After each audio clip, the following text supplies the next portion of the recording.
So I am Debbie. Ooh, thank you.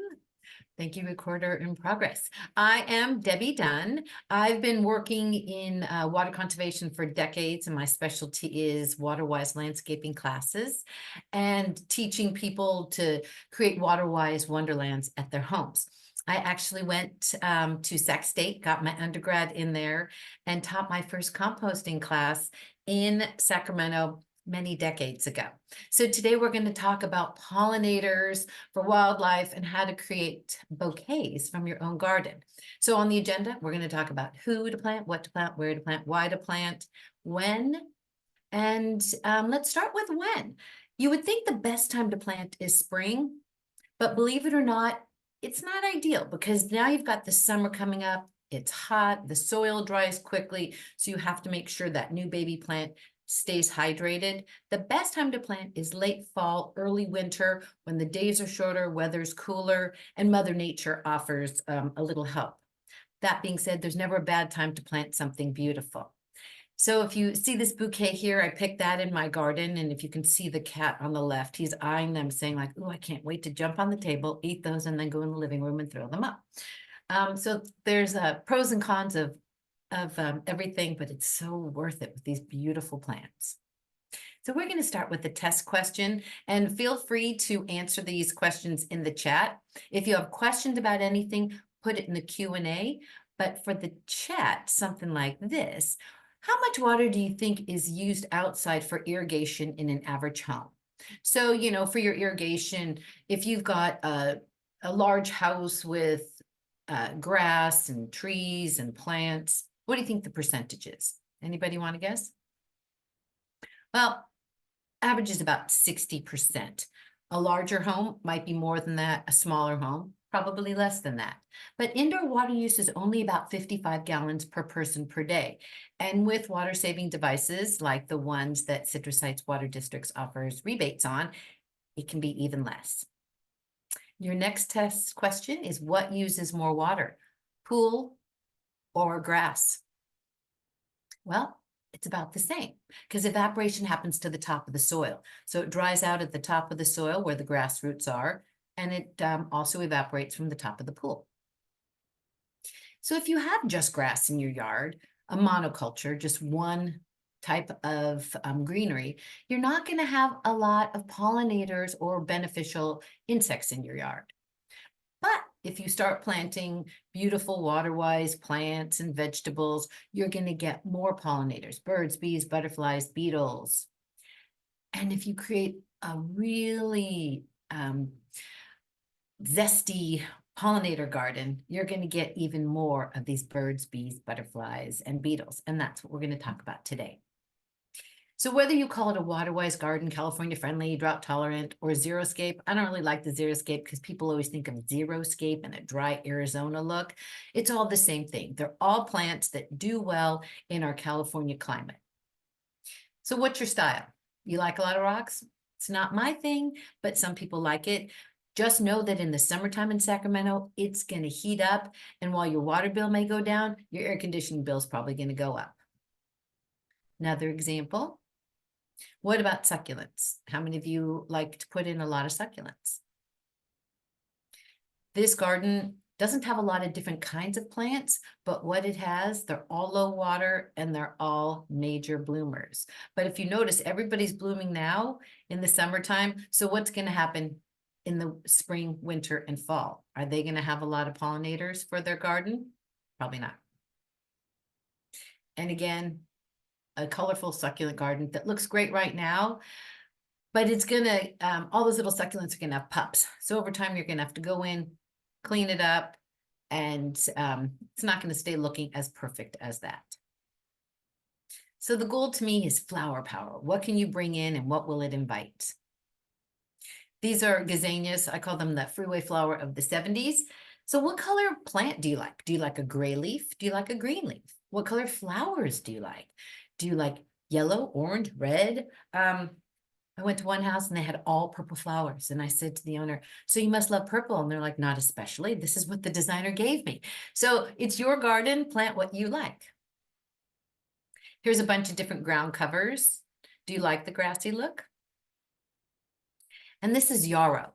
Yarrow is a butterfly landing pad. So most yarrow is native. There are a couple that are not.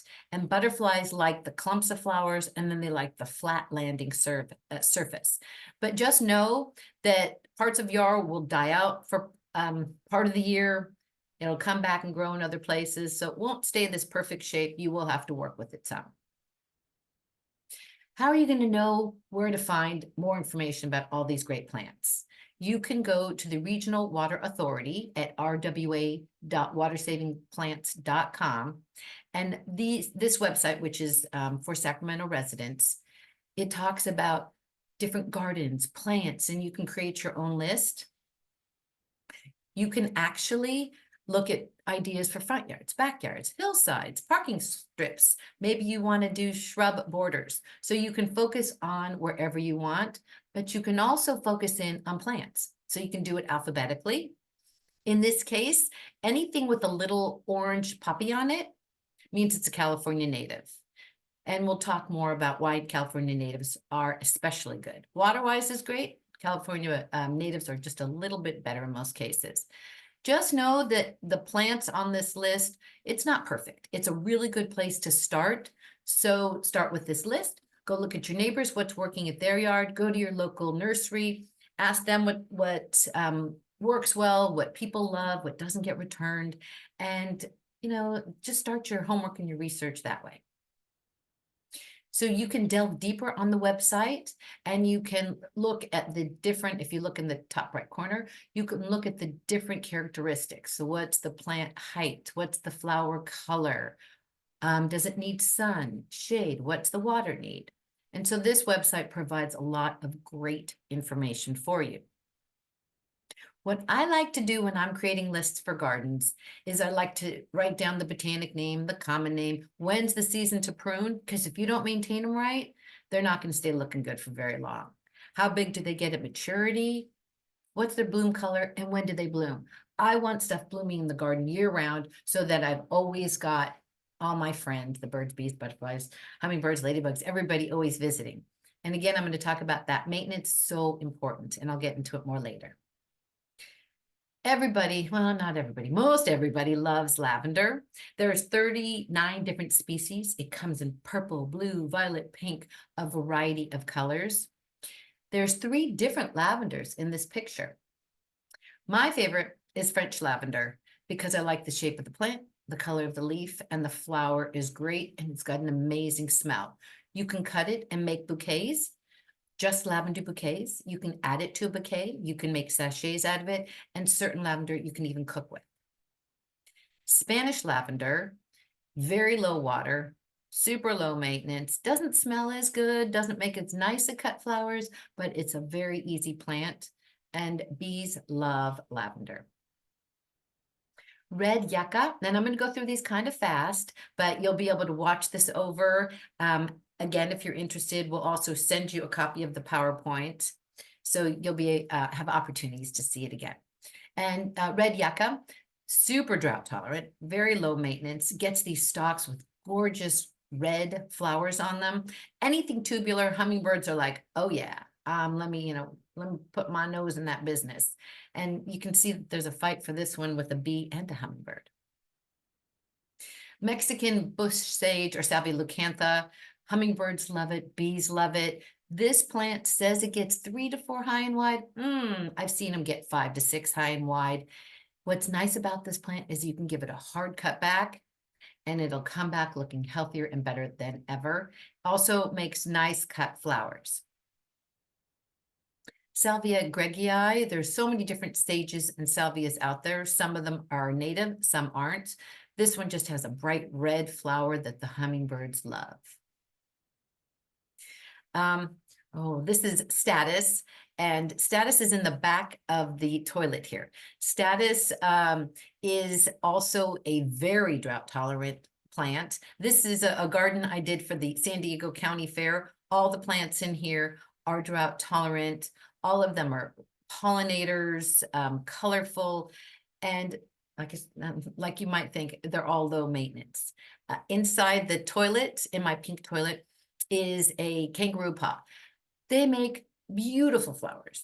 Hummingbirds love them, but they only last for about 2 or 3 years. So if you're the type that doesn't mind replacing your plants every couple of years, kangaroo paw is a great choice. Butterfly bush. Butterfly bush brings in butterflies because they like the clusters of flowers. It has several different flower colors depending on the one that you choose. They can get large, so you've got to cut them back and keep them under control. Little John bottlebrush is a great little plant, stays 3 to 5 high and wide. I call it like George Clooney here. It just always looks good and it always cooperates. Bees love it. And you can cut the little arms off and put it in your flower arrangements. Lantana, there's a variety of different colors. Some are ground cover, some are giant shrubs. So the typical ground covers are white, purple, and yellow, although I have seen now a red, a bright red. Just know that if you want it to be a ground cover, don't think you can buy the large one and cut it and keep it down there because you're going to fight and it's going to win. If you have frost or a windy day, it'll blow all the leaves off of here.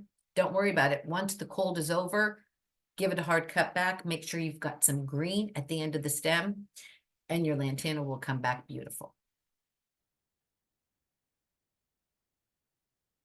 Rosemary is also very drought tolerant, very easygoing. There's a prostrata, so a ground cover type, and then there's a shrub. Bees love it. You can use it for cooking. And it makes nice cutting off the little branches and putting those in flower arrangements. Looks beautiful. And now for some native plants. You see poppies in here. Just a variety, ceanothus, a variety of plants. So what's the look and the style that you want in your garden? The benefits of native plants are typically they need less water, they're more adaptive to the climate, they invite in that local wildlife, and they're meant to be here, so they're less susceptible to pests and disease. But when we're talking about your native plants, make sure it's native to California, not to another state.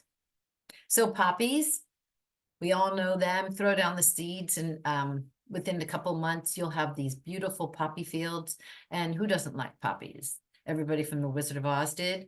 And so do beetles. So beetles like to go in bowl-shaped flowers, and beetles are actually huge in the pollinating world. Ceanothus or wild lilac, they have a beautiful blue or purple lilac flower color. Some of them are ground cover, some of them are trees.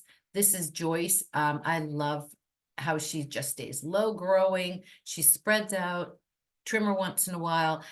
Ceanothus and manzanita both don't like summertime water, and sometimes they will get pretty angry if they get it, and they might even die. There's a variety of buckwheats, and they start off with a white flower, then they dry out and turn to a rust color flower, like on the top right. And when that happens, leave it there. Now that's bird food. And the birds will come in and the butterflies, and they'll eat the dried flowers. There's also a red buckwheat. It's not very large. Doesn't usually last that long, not that many years, but the flower is gorgeous. I always cut off just little bits because I want to leave a lot for the butterflies as well. Verbena de la Mina is a great native plant, besides having a fun name. She's got a darling little flower, and you can cut those off, the stems off, and they make beautiful bouquets. Toyon is one of my favorite native plants. It can be a giant shrub or a tree, depending on how you trim it. Incredibly low water. Birds love the berries. They're not poisonous like pyracantha.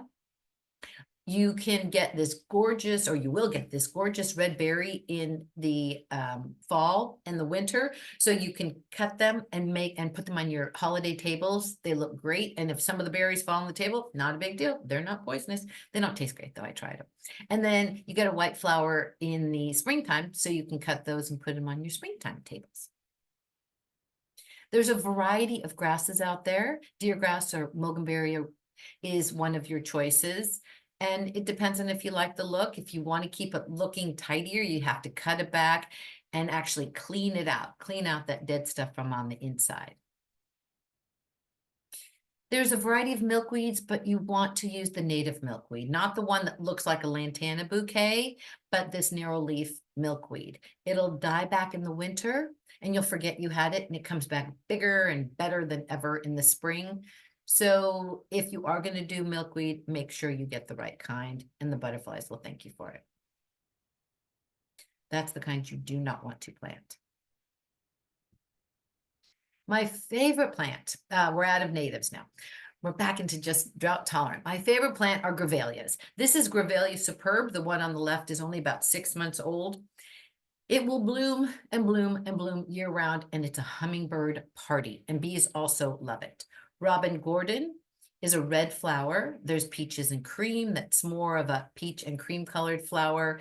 And it comes in a variety of, these grevilleas come in a variety of shapes and sizes. They are from Australia. They do great in our climate. Pride of Madeira is a wonderful plant. It's giant. It will get, bigger than 4 to 6 wide if you let it. It is just a showstopper, and bees love it. It is said to spread and can be invasive. In your yard, you can keep an eye on it though.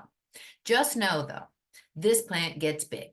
So if you look here, the plant on the left is 5 months old. The plant on the right, 5 years old.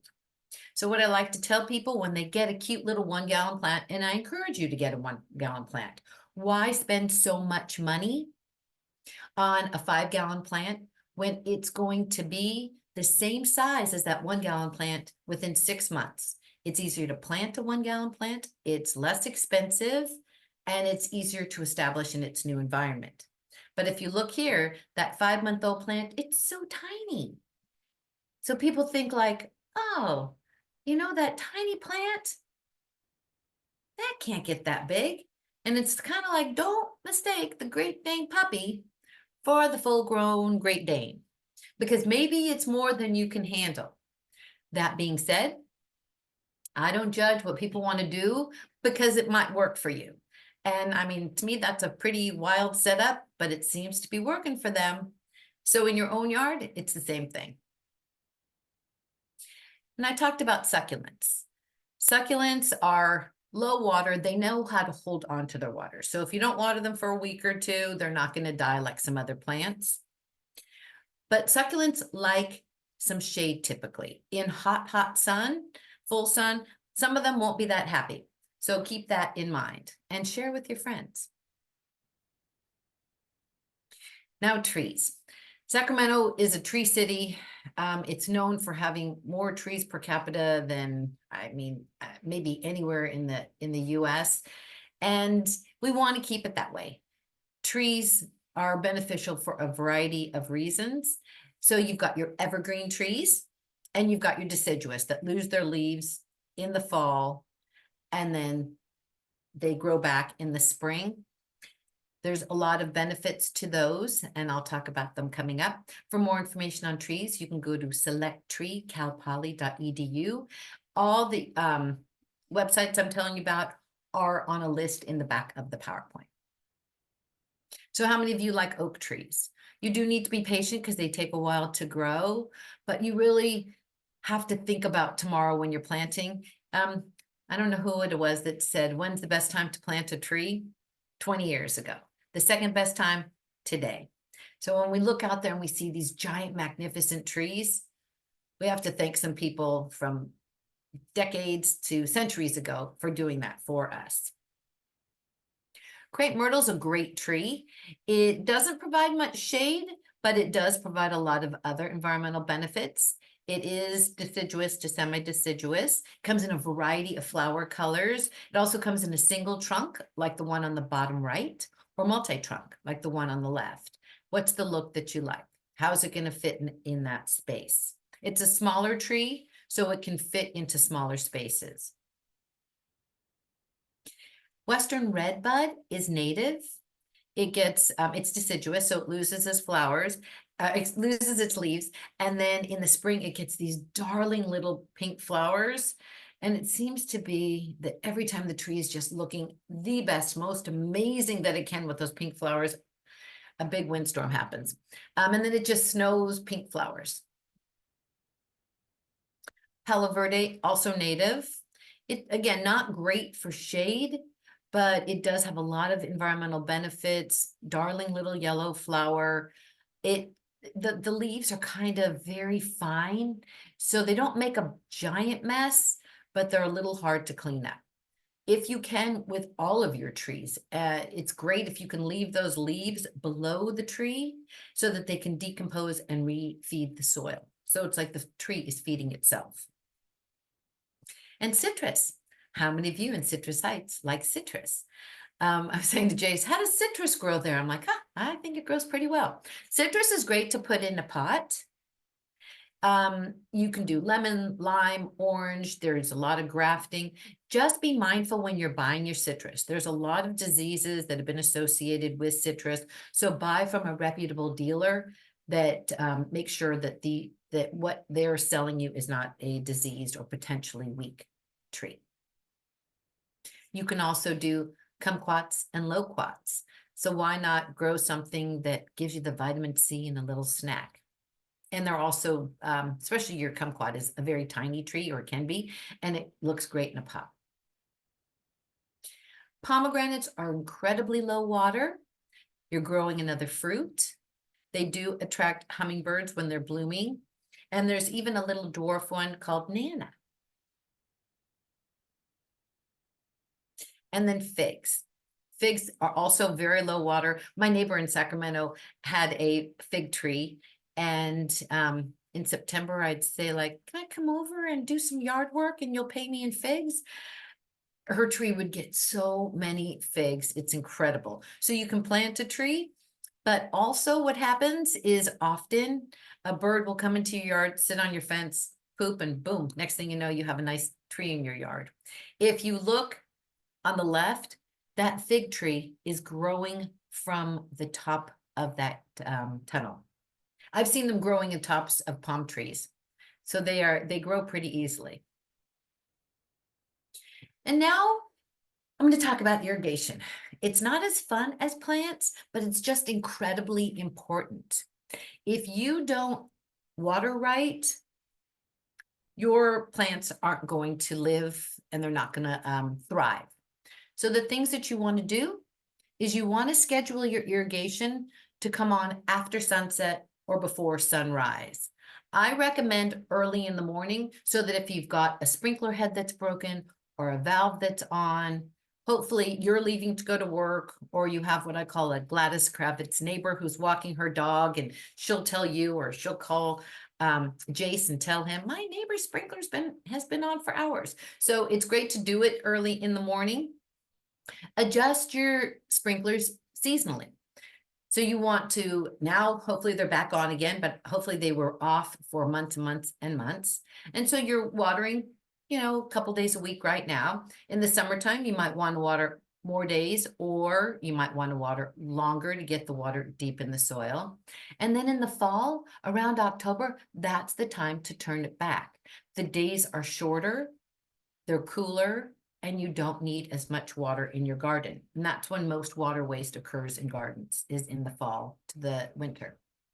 And then you want to plant plants with similar water needs on the same valve or zone. So if you have an area with grass and then you want to put in your drought tolerant plants and they're being watered by the same valve, they might get more water than they need because you're watering them for the grass needs. And so keep that in mind, that you might want a separate valve for all your drought tolerant plants, your grass on a different valve, your fruit trees on another valve. That's ideal. Put down mulch all over the soil around 2 to 3 inches thick. Mulch is great for a variety of reasons. It feeds the soil. It keeps the soil cool. It eventually breaks down and decomposes, so it feeds the soil. It reduces weeds because now you've got this thick layer of mulch so that the weeds can't grow. They need air or they need sunlight and they don't get it. And mulch is decorative to boot. There's organic mulch, like your wood chips and bark, and then there's inorganic mulch, like rock. If you've got a choice, I recommend going organic because it does feed the soil. Rock just makes the area hotter. And then finally, water infrequently, but deep. And I'll tell you what I mean coming up. So if you're not sure how much to water and you think you're doing a good job, but you're not quite sure, you can go on to this website and you can check it out by your area, by the zip code, and then how many days a week you want to water. Sometimes there's restrictions, sometimes there's not. And then just hit go and it'll give you a suggested watering schedule. It's a great place to start. I'm not saying you should stay there, but it's a great place to start to give you an idea of if you're watering efficiently. So when we're in a drought, or even if you're just being really efficient with your water use, who gets the water first? It's trees. And who gets the water second? Trees. Then your vegetables, because you're making something you can eat, your shrubs, and then your grass. Grass, if it dies, you can just throw down some seed or roll out some sod and boom, you've got grass again. But when it comes to those trees, it took them, like I said, decades to hundreds of years to get here. And so we want to make sure that they're getting well fed and getting water deep down to the root zone. And why are trees so important? They clean the air, they save energy, they reduce water runoff, they protect our biodiversity, they make the area cooler. Think about a park on a sunny day, or even in your backyard. Where does the dog go? Where do the people go? They go under the shade of trees. Trees improve our mental health, and it's proven to raise property values. And where would you water that tree? You water at the canopy. So the canopy is the outside of the tree. And in this case, it's at the W and the Y. So how low should you go when you water? Think about when you are growing a plant, however high the plant is, the root system should be about the same depth. So if you're a lavender plant and you're 3 feet high, your root should go down about 3 feet deep if you want to be a strong, healthy plant. So if you look at the plant on the left, it gets shallow watering. Why would it grow any deeper? There's no water. There's no point in the roots going there. They're just going to die. But if you water them deeper, look at how many more branches that plant on the right has. And that plant doesn't need to be watered as much, because the deeper the water goes, the less the evaporation, because the evaporation happens to the top of the soil. That's why grass isn't so drought tolerant. So if you've got a ground cover, shrub, or tree, you want to water as deep as you can to make them sturdy. If you look at the tree on the right, you want the tree to have a lot of surface roots for stability, but you also want it to have a nice, sturdy taproot. If you look at areas that have trees and grass, that can be a problem, because that tree kind of got lazy and it just kept its shallow surface roots. And then you get a nice windy, rainy day and boom, that tree falls over and pulls up the grass like the carpet with it. The best time to trim your trees is the winter time, right? So if that tree had been trimmed back, there wouldn't have been such a thick amount of leaves in there. It was heavy. The wind couldn't blow through it, so the wind just took the whole thing over. If the wind could have blown through it, that probably wouldn't have happened. So you want to trim it back depending on your tree. Always make sure you're reading the instructions. On deciduous trees, you definitely want to trim them back when their leaves have dropped, and then you can see their structure better too. But in the summertime, you want to keep the branches on the trees so that they provide, or the leaves on the trees so that they provide shade. If you go to a park or you go to a parking spot, all the shady spots are taken in the summertime, because it's just a world of difference of how much cooler it is in the shade. So if you want to learn more about trees, tree selection, as Jace was saying, they offer a variety of Water Smart classes, and they're hosting one on August 28th at noon, and he'll send out information in the coming months on this class.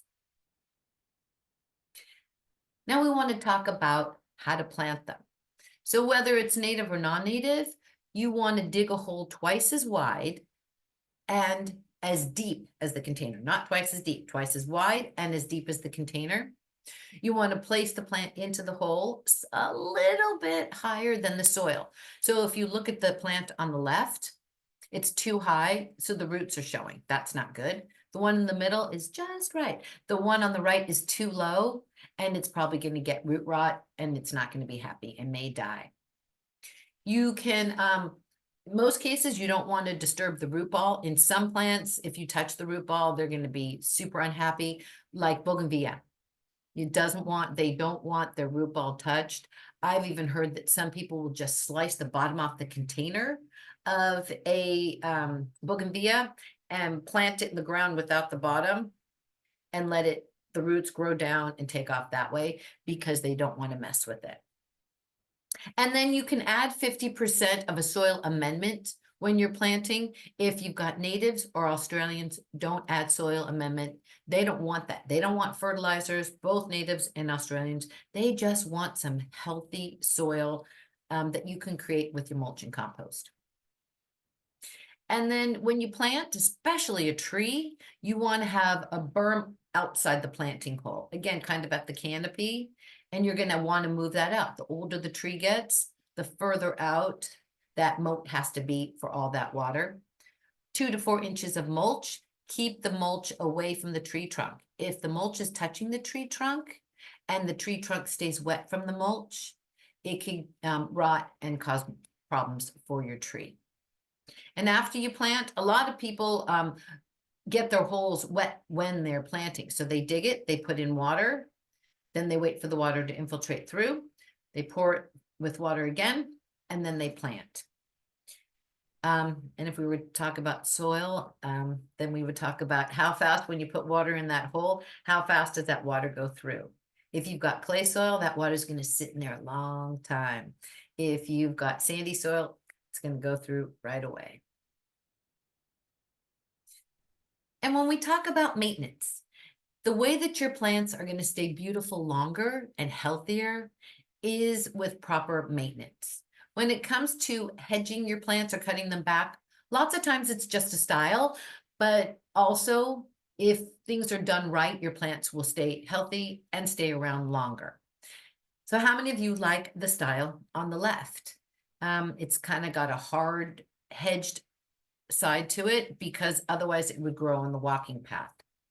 Had they planned it right, the plant on the right, it got to grow and kind of slope and just be a softer kind of an edge. So if you like that, you need to plant with a full-grown plant in mind and give it room to spread and grow. But a lot of people love hedging, and they hedge anything and everything they can. So you can hedge with a hedger, an electric, or there's gas powered, which isn't good. There's electric, and there's just the old fashioned. So I call it poodle puffing. When I go out and see everything shaped in little balls and lollipops, I call that poodle puffing. And so maybe that's a style you like. I don't know how well that poodle looks. It didn't look so great before, but it can look nice. It can clean up a plant to hedge it back, clean it up, and shape it. If the plant goes too long with poor maintenance, not enough water, and you try to hedge it back, that's what you're going to get on the left. If that were my plant, I'd probably pull it out, start over again. Had they been hedging or trimming that back, just going in and underneath and cleaning it up, had they been doing it all along, that plant would have stayed healthier, greener, and not been so woody on the inside. And you look at the person on the right, everything is bald and poodled. And sometimes I see them in shapes like, I'm like, not even sure what those shapes are. But is that your style? I don't know. You know, sometimes poodling can be very cute. But what I like to tell people is there's no such thing as no maintenance. It's just know your maintenance. So are you going to want to go in once every couple months, trim it back? If you wait too long, it might be, knotty haired mess, and you might have too much undergrowth. There's certain plants you have to plan ahead. The grevillea on the left and the buddleia on the right, you want to give them a cutback enough that when they do grow and bloom in the spring, they've got the room to stretch out and let their flowers, go wild. Otherwise, if they're growing on the sidewalk, you might have to cut them back and cut off all those flowers. So plant in the right place with the full-grown plant in mind and trim them back at the right time so that when it is bloom time, they can take off and people can walk by your house, or you can look in your backyard and be like, wow, that's incredible. Look at what I've just planted, how it's bloomed and how it's brought in all these birds, bees, butterflies, beetles, ladybugs, all of those friends. So I like to tell people, is your soil sad? Is it dry and lifeless? Does it poop out at parties? This isn't soil, this is dirt. So what does your soil need in a case like this? It needs some Vita Vita Vegemin, which for soil is mulch and compost. This was an area in my backyard that I had put down mulch. You can get it for free from a local tree trimmer. You can get it, sometimes cities offer free mulch giveaways. There's chip it or drop it. There's all kinds of different ways you can get your free mulch. You can also go to any of your local nurseries or big box stores and see if they're selling it. I don't recommend the colored mulch. I like more of something natural looking. There's something called forest floor that looks more natural. In this case, I put down mulch and I'd say every year, get about enough mulch to put it 2 to 3 inches high. That area hadn't had rain or water for months. When I pulled it away, that soil was dark and gorgeous, and the plants were so happy. So you've basically got these little microbes in there that are eating up all that stuff, helping to decompose it. And there's a whole system of little microbes down there that are making your plants super duper happy and feeding them the nutrients that they need. You can also make your own backyard compost. And if you look at the pitchfork on the right, you can see that there's a worm in there. So you want to throw in your fruit and vegetable scraps. You can put any of your yard trimmings in there. No weeds. The saying is, when in doubt, leave it out. Don't put weeds in. Don't put things with seeds in it. Although I put my tomatoes in there because I don't care if I have tomatoes growing everywhere in the garden, because that's a good thing to me. And with your compost, you can use that in the garden as well. The difference between mulch and compost: mulch on the left are larger pieces of organic material. It goes on top of the soil. It's decorative, as I mentioned earlier. It reduces evaporation and weeds, and it decomposes down to compost. You do have to put it down at least, I'd say every year is good. Every 2 years is kind of pushing it. People always say, where does it go? I mean, it decomposes, but on a windy day, it could blow into your neighbor's yard. If you have a windy area, gorilla hair mulch is a great mulch to put down because it sticks to itself more and it's less likely to blow away. On the right, we have compost, and compost are small pieces of decomposed matter, right? Like I said, your fruit and vegetable scraps, your yard trimmings. You can even put, like you're putting in your green waste bin now. You know, you can put your paper towels, newspaper. You want to put your greens and your browns, kind of your wet material and dry material, a good carbon nitrogen mix. And if you put it in a compost bin, mix it up every once in a while, water it, give it time, you'll have this gorgeous organic material that you can add into the soil or put on top of the soil. If you've got natives and Australians, they don't need much, but they don't mind some. Your fertilizers or your worm tea, they don't want it. And then once you're finished with that, you can just kick back and just relax in your garden and enjoy the beauty. So here's some websites that we talked about. You've got Citrus Heights Water District's website on water efficiency. Also, the link to the rebates. The Regional Water Authority has more fabulous information. Visit their site. How long should you run your timer? Look it up. Maybe you're doing great. And I always say, if it ain't broke, don't fix it. Unless you're using a lot of water and you're like, nah, I need to actually make some adjustments. For information on water-saving plants, you go to the Regional Water Authority's website.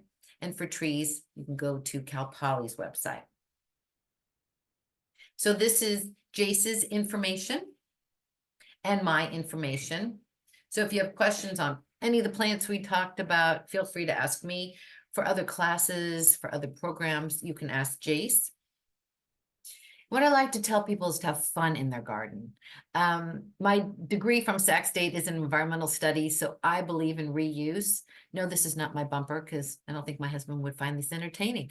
But that kind of stuff, I think is really fun. This is my garden. I had a garden at the San Diego County Fair last year. I'm doing it again this year. I got the bench from my Buy Nothing group, did a little painting on it.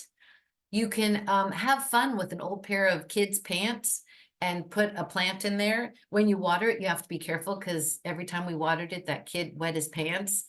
And take a pair of old boots, put your succulents in it.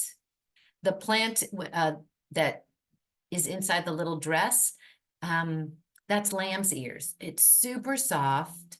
Any plant that has a soft leaf, fuzzy, tiny, or shiny is more likely to be a drought-tolerant plant.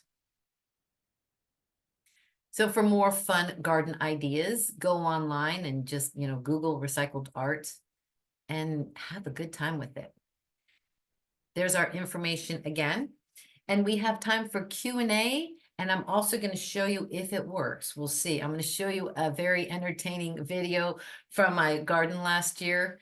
Have a good time with your garden. You don't have to spend a lot of money, but you can just have fun. All the furniture I got from estate sales, from thrift stores. Okay, so here, is it going to work?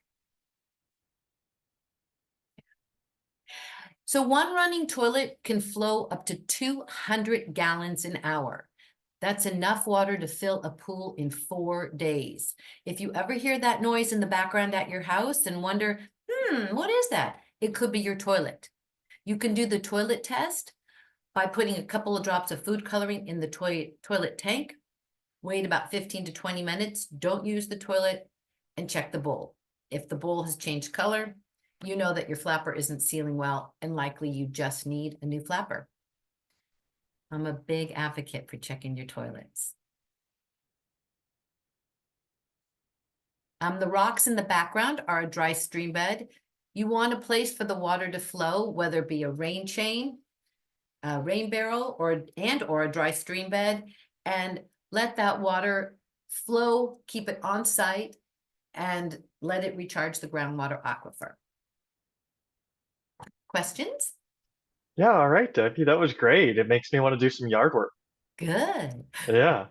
Yeah, so right now we're opening up to any questions. I don't see any in the chat or the Q&A section right now, but if you have any questions, please put it in there. We're all ears. Uh, but yeah, I loved all the native plants and some of the trees and everything. It was great. So I like to tell people, if you're starting over, you want to consider everything. If you want to take out your grass and replace it with a drought tolerant or water-wise garden, and you're not sure about, should I take out, I've had this one shrub here, since we bought the house 20 years ago, it's okay. If it's only okay and you don't love it, take it out. A lot of people will say like, it's okay. If you're going to redo your living room and you have 20-year-old curtains and drapes, wouldn't you take out the curtains and drapes and paint the walls and put in new furniture if everything's old? So start over fresh with everything and have a really good time with it. Oh, Okay, and Trish said that the chat's disabled. So you can put all of your information in the chat here. We'll be sending out, Jace will send out a copy of a link to the video. mhm. And then a copy of the presentation as well. So you'll have all this information and all the links. Yeah, so this Q&A that you're doing right now, Trish, is perfect for us. If you want to just ask any questions through the Q&A, the question and answer, that would be fine. So there's a question though, are there any drought tolerant orchids that you can recommend? Debbie, do you know of any? Are the orchids for inside or outside? Because you have to think about the amount of water. You know, I mean, if you had a whole garden of orchids, a giant area, that could be a lot. But if you're just talking a couple, it's not a lot of water. So if if one plant really does it for you, it's worth it to give it a little extra water. You're only talking a couple of gallons. But it's when you've got waste because your toilet's running, your irrigation system is, you know, your sprinklers go on and it's running down the street. No matter how much you water the sidewalk or the cement, it's not going to grow. So we want to be mindful of not wasting water, but if something you love, um, use the water that it needs. Orchids don't, in my experience, don't take that much water.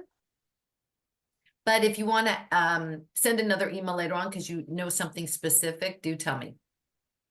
Yeah, and then okay, so it sounds like we Ooh. covered And that one. yeah, Ken, are Uh, there plants that attract butterflies and hummingbirds?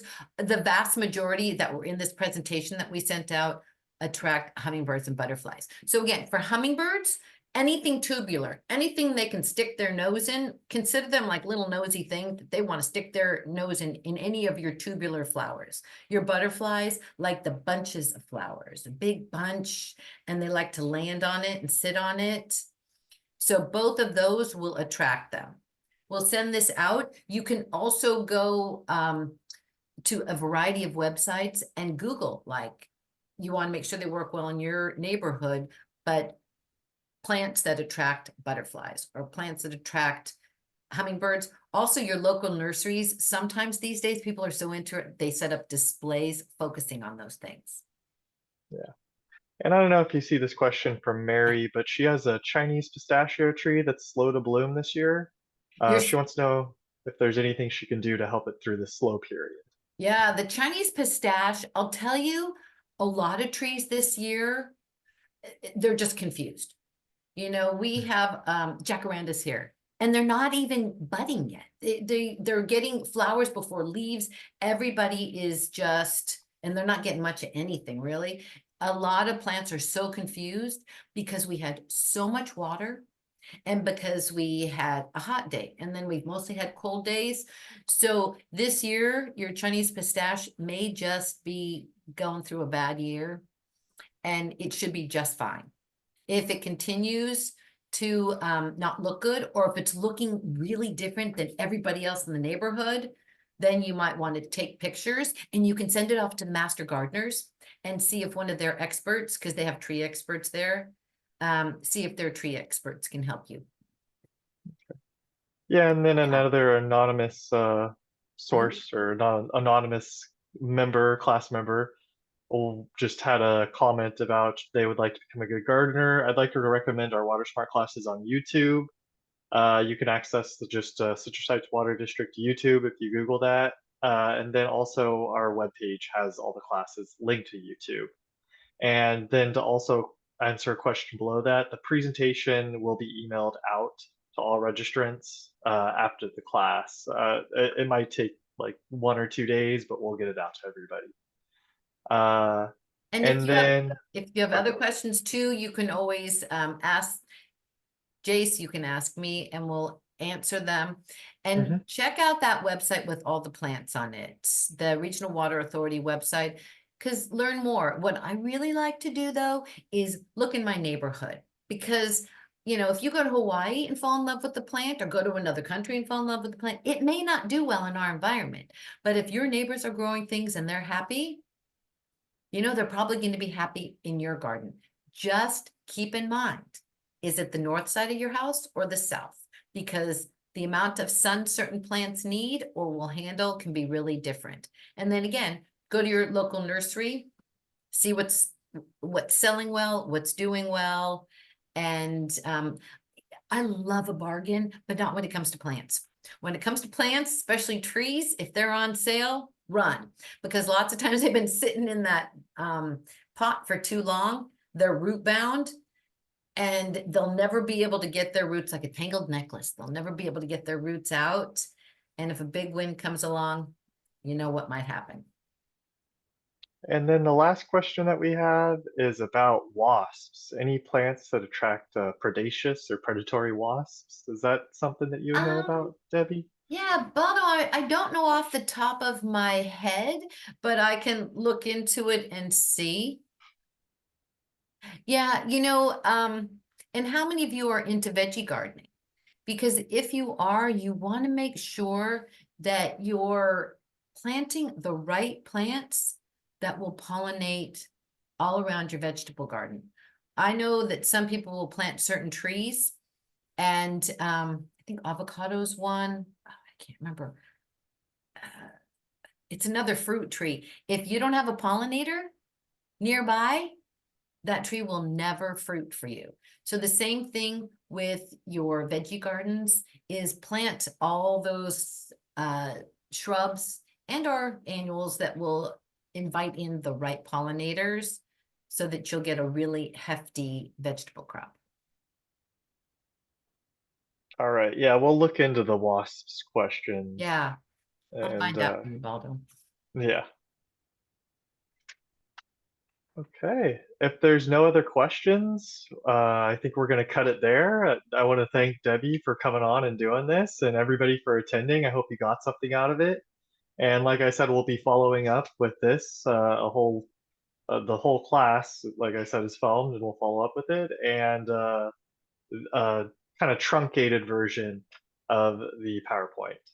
So if you have any questions, please feel free to email me or Debbie at the contact. And yeah. Oh, wait, we do have two more questions coming in. Okay. Uh, And Jason, I also want to remind people, you've got a tree class coming up in August. So yes. now's a great time to start thinking about where you want trees and what kind of tree you might want and where it'll fit.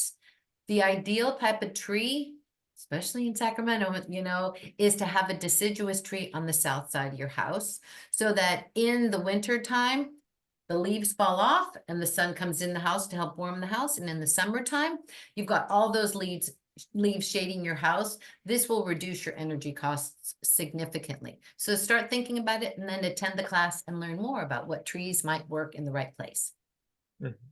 Oh yeah, marigolds are great for veggie Mm-hmm. gardens. Absolutely. Not only are they beautiful, yes, they're great pollinators. Yeah.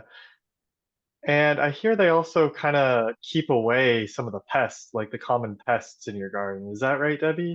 They can. So it's integrated pest management or safe Hmm. ways of doing things is planting the right plant. So marigold is a good one to keep them away.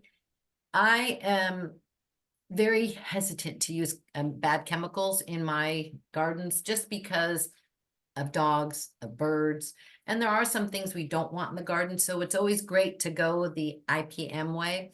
Marigolds are a great way to do it. If you've got problems with um, with slugs and snails, a great way to get rid of them or keep them away is with eggshells. So if they're climbing on a plant, you take your eggshells, smash them up real fine, not super duper, but fine, and then put it around the plant. So a couple inches away from the stalk of the plant. Then if the snails or slugs try to climb up it, they climb over the eggshells, they get cut and they don't make it up there. And also the eggshells are great for your soil. Okay. Well, again, thank you all for coming, and I hope you have a good rest of your day, and I hope everybody learned something from this. Yeah. Thank you very much.